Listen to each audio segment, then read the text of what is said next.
Dear students, अगर आप भी इस बार बोर्ड एग्ज़ाम देने वाले हो तो यह क्लास आपके लिए बहुत ही इम्पोर्टेंट है, क्योंकि आज की क्लास में हम लेके आए हैं क्लास 12th हिंदी के टॉप 10 मोस्ट इम्पोर्टेंट क्वेश्चंस।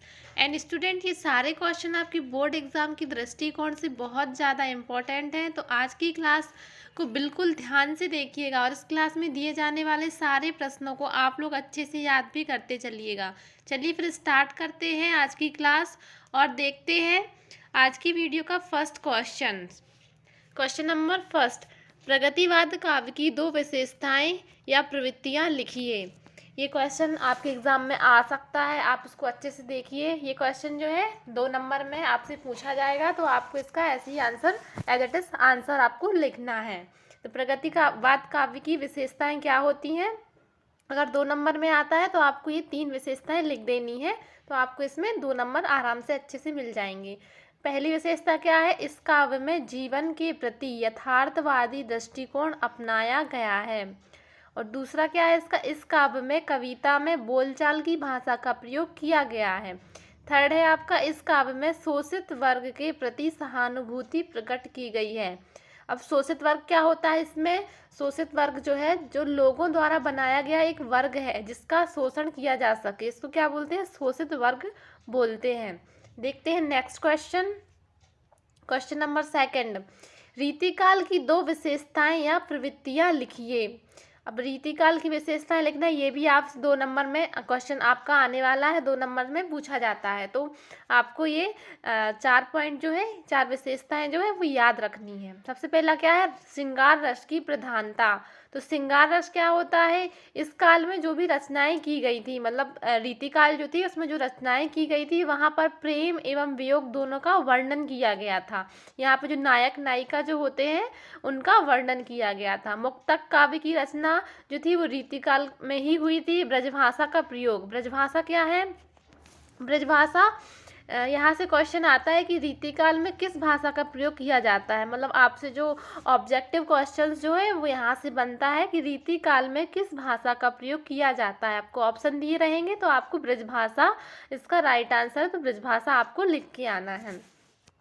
कला पक्ष की प्रधानता, कला पक्ष की प्रधानता, कला पक्ष मतलब क्या होता है? कला पक्ष जो होता है इसका मतलब है भाषा शैली किस प्रकार से है, जैसे रस हो गया, छंद, अलंकार का प्रयोग किस प्रकार से किया गया है, उसको क्या बोलते हैं? अपन कला पक्ष बोलते हैं।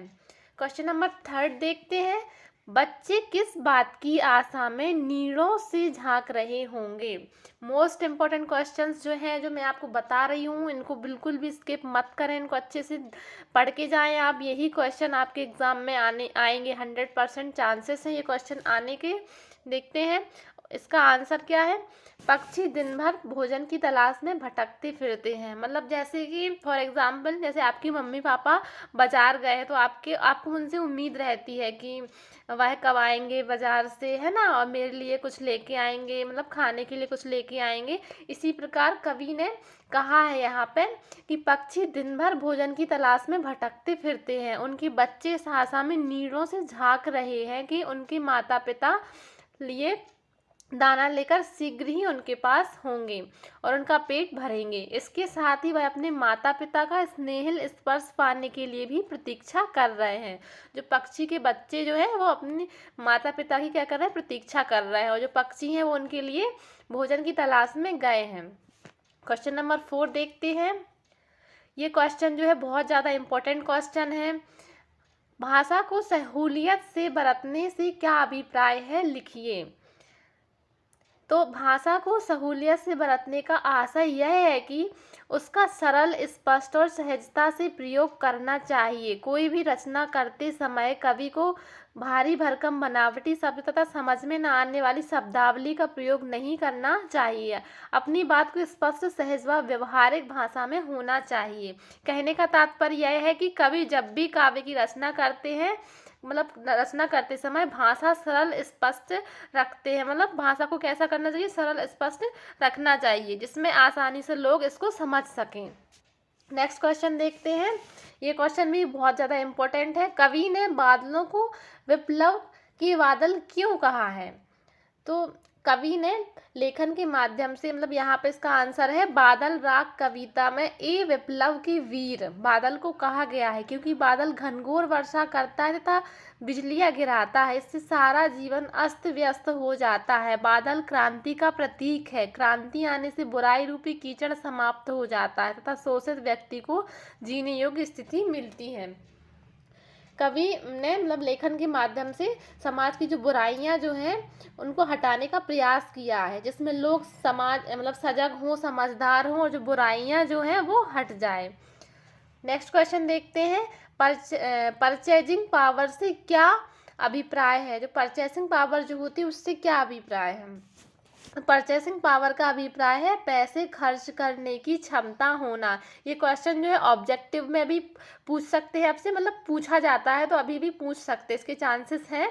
हम सामाजिक विकास के कार्यों में अपनी इस क्षमता का प्रयोग कर सकते हैं, जैसे कि हम ऐसे सामान खरीद सकते हैं जो मतलब कुटीर और हस्तशिल्प तथा लघु उद्योग जो होते हैं उनको बढ़ावा दें।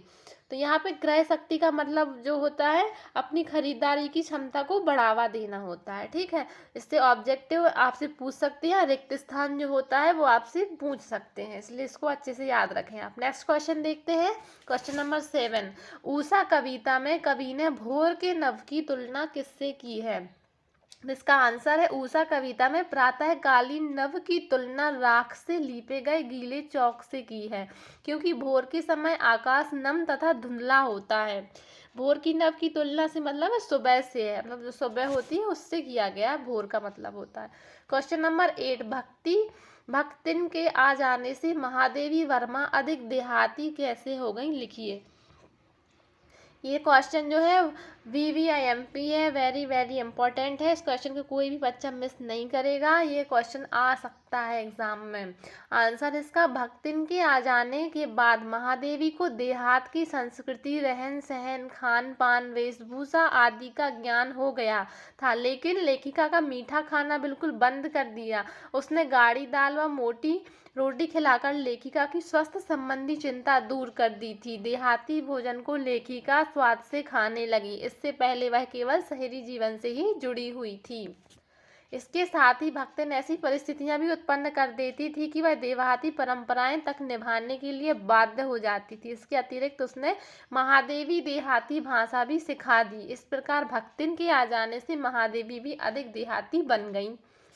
नेक्स्ट क्वेश्चन देखते हैं, यशोधर बाबू के चरित्र की विशेषताएं लिखिए। तो इसका आंसर है कि यशोधर बाबू परंपरावादी धार्मिक प्रवृत्ति के व्यक्ति थे, वे कर्मकांड के खिलाफ थे, वे खुशी व गम के हर मौके पर रिश्तेदारों के यहाँ जाते थे।